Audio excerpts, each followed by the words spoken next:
Hey, what's the deal, YouTube? It's your girl, Miss Honey.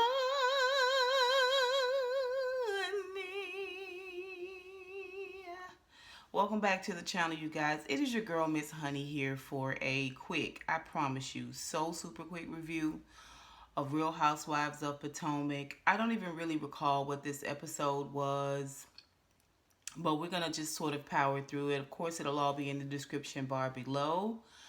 Um, I remember last week a lot of the reviewers, when I did get a chance to watch the reviews, were talking about this was a filler episode. That last week's episode was a filler episode. Here on episode 12, I really feel like this was a filler episode. I'm not really sure why they didn't put the two together, both episodes together. Probably stretching it out for COVID, but really there's not a lot going on here. Wendy is having a sip and see, which must be like a DC, Maryland, Potomac, I don't know, type thing, sip and see, where people come to see your baby. Like you have a party for your baby. The baby's not even one, typically, I don't know. Anyway, of course, Wendy's youngest baby, I think her name is Cameron Capri. I think Capri is a really pretty name. She's having a sip and see for the baby. And it's going to be Nigerian style. And so all of their family's going to be there. All of the ladies are going to be there. And Wendy has asked that the ladies wear pink just to support and lift Cameron up. Wendy's not going to invite Monique because I guess she doesn't feel like Monique is someone that could lift Cameron up or not someone she wants to be there because of what happened between her and Candice. It's so odd because the person that she has the most in common with is Monique. Monique's got 3 kids. Monique is balancing a lot of different balls in the air. And yeah, so it's kind of odd. But yeah, she's gonna have this huge Nigerian party for her daughter, and her husband is a little bit upset. I mean, not really. I mean, I guess he is upset. Maybe it's just because he's a man. It's not coming across as really like super distraught or upset. It might be cultural, but apparently his parents have not seen them. They didn't come to the wedding. They have not seen their kids. His kids don't really know his parents at all. I don't know if they send pictures or cards or anything like that. He doesn't talk to any of his siblings except I think he's reached out and talked with 2. I don't know how many of there are, but it's only 2 that he speaks with. Everyone else sides with his parents because he married Wendy. For whatever reason, they have decided that he is to be cut from the family. And it's sad. I mean, it's sad, and it's just another way people try to control and oppress others. It's a ridiculous notion that you marry somebody I don't care for, and now you and all of your seed are cast down and cast out. Like, there's no definition of family in any of that behavior. And I personally think that his family should be quite ashamed of that. It doesn't even matter the reason, outside of murder or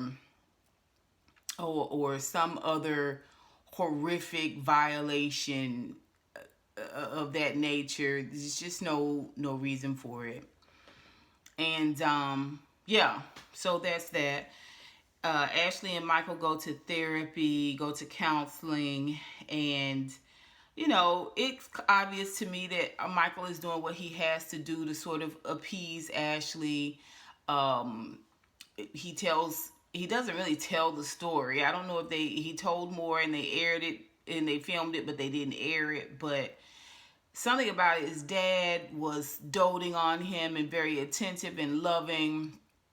and it was smothering, and somehow I just couldn't, I didn't understand by the way he was saying it. And I listened a couple of times, rewound it back, but I thought he was saying his dad was attentive and then he wasn't attentive, and then that left him feeling isolated. I don't know. He feels the sense of isolation, which is why he lashes out and does what he does. You know, Ashley came in the door, you know, kind of putting a disclaimer down saying, okay, we both have done these things, but we always did them together, not separately. Um, he's saying, oh, well, you're not giving me the attention I need, or you don't want to do these things anymore because you have the baby now. And she was like, also, I'm a different person now, is what I'm telling you, is that I no longer want to do these things. I no longer want to participate in these things, whatever they are. Um, I just don't think it's that extensive. I don't think that him and Ashley were like out there surfing for tricks and hoes like that. I just Anyway, but this is the disclaimer that she wants to use. Then he goes into this whole thing about his dad, and it was just odd. Like, it was just odd. You can tell that he hadn't really thought about talking about it all the way through. He was giving them little nuggets. They both, the therapist and Ashley, were kind of both accepting it. And she was like, oh, you never told me that. And she kind of ended up feeling sorry for him. Later on, we hear Ashley talking with her mom and Uncle Lump. And Uncle Lump is you know, typical male family member. He wants to see Michael about what he did to Ashley and Dean, and he wants to make sure that he is clear that this is not something he um accepts, and he wants to make it clear that he wants this behavior to stop. He doesn't want his niece and his nephew to be mistreated in this way. If he's not gonna love them, not gonna take care of them, send them on back home, basically. And Ashley tells us this story, this complete story about Michael, dad, loving and doting and caring on him and giving him his undivided attention, and then getting drunk, and he would berate him after he got drunk. And I was just like, Ashley, I mean, I don't know, Ashley, but if you like it, I love it. Is this what we're going to go with? That's fine. I'm not sure why you're able to articulate his story better than he is. I'm not sure why we can't have more of the story. Like, okay, everybody's cool with that.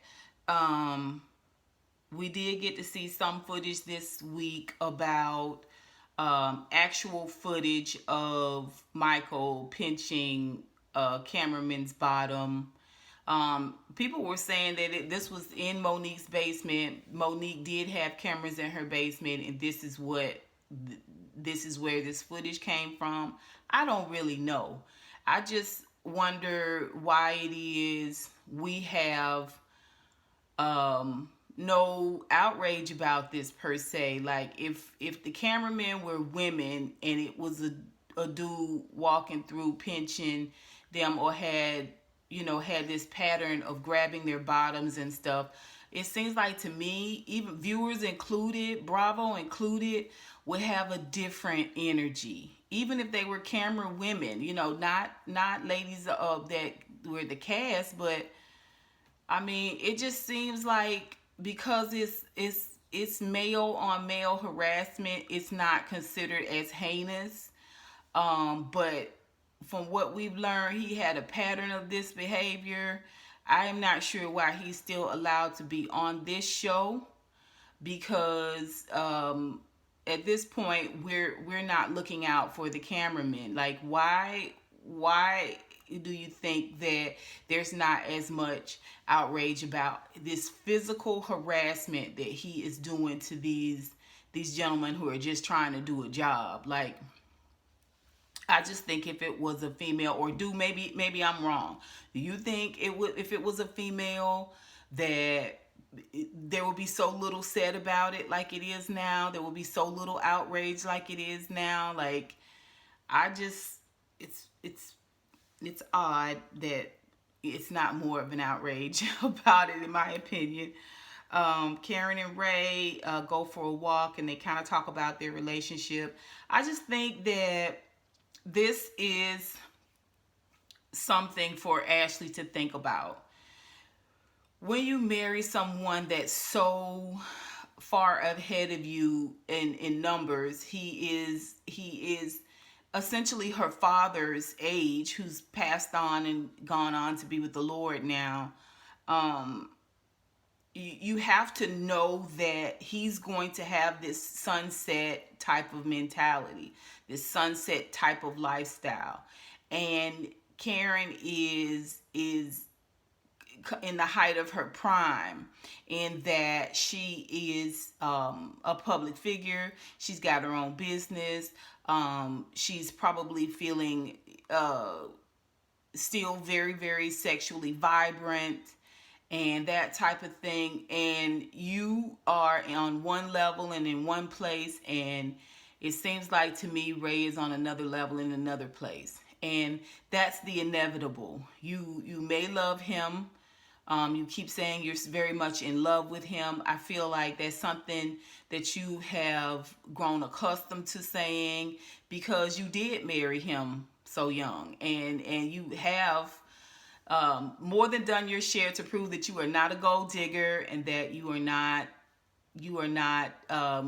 just in it for the money. You know, you've buried children or a child, and you know, you've built a family and homes with him and things like that. So I think Ray wants to slow down. I think he's in that, you know, Piccadilly at 4 o'clock type mentality now, and he kind of wants her to slow down too. Well, he has to think about it. You didn't marry a woman that was your age. Same thing with Karen. You didn't marry a man that was your age. He's not gonna want to run the streets and be on these red carpets with you, and you don't want to be at the Piccadilly at 3:30 p.m. waiting on them to open up at 4, so you can get, you know, your carrot raisin salad. Like, this is the situation. And just like you made decisions for each stage of your life demographically, you have to make a decision where you are now. You either have to slow down with him, or he have to speed up with you. It's probably going to be a little bit harder to get him to speed up with you. And so from there, you need to make decisions about your life. Like, what you gonna do? You gonna stay in it? You gonna see Ray on off to his twilight? You know, you gonna go off and do your own thing?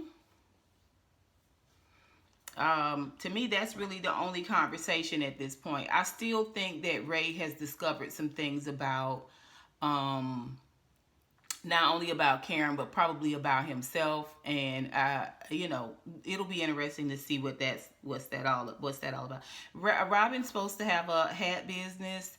I don't know why we're 11 episodes in discovering this, but that's fine. She is, you know, supposedly learning from the tax situation. Okay. So let's talk about Candice. We don't really have a storyline where Giselle is concerned. We don't, you know, we can just pepper Giselle in with everyone else's storyline, because she doesn't really have anything at all for us to single her out about and, you know, highlight. Candice calls her mom from the car. She's going to press charges on Monique. Listen, it's her prerogative. It's her prerogative. She feels like she was assaulted, and she wants to go through this whole stage of police and attorneys and all of that. She wants to spend her money on that. That's fine. I personally don't consider what happened between Monique and Candice no more than siblings fighting. I don't. I don't consider it to be a really big deal in that way. I don't see a reason in getting the lawyers or the law involved. But this is how she feels. This is how she feels. Candice is wanting Monique to be prosecuted to the fullest extent of the law. she's gonna learn very quickly that the law doesn't take these types of things. It has to be very egregious. Like, she would have to have had some actual, factual, physical damages in order for this to be anything other than thrown out, which it was thrown out. You know, I think she may be trying to do something civilly at this point. I don't know if that has ever gone anywhere. I mean, she's saying that she's emotionally distraught. She's got PTSD, which I personally think is a slap in the face of people who have actually been through some seriously traumatic stuff. But, I can't tell Candice how to feel. This is just, it's up to her how far she wants to take it. When the ladies learn of this, everybody's at Wendy's party. The ladies learn of this, and they learn that she wants her to go to jail. Monique and Robin both say, but we don't want her to go to jail. Yeah, I mean, you guys have orchestrated this thing of where you use Candice or work with Candice or Sharice and Gigi, whatever. We already know that there's something. You guys were orchestrating something behind the back, right, with somebody. Did you guys? It's out of control now. Like, it's a ball speeding downhill. We don't want her to go to jail, right? You just wanted her to be kicked off the show. You didn't want her to jump on her. You didn't know it was gonna go that far. But when we, oh, what tangle webs we weave when first we practice to deceive. Like, this thing is out of control. Like, the sides have divided. Like, you guys are able to go along your merry way, and these two ladies who have essentially been your puppets are still living with the residuals of it. That's basically what we have here. That whole situation with them being at Wendy's party, it was so disconnected. Like, y'all tell me what y'all think. I just feel like it's atrocious. It really is. It's atrocious that things have been allowed to go this far, to get this far. And it's really,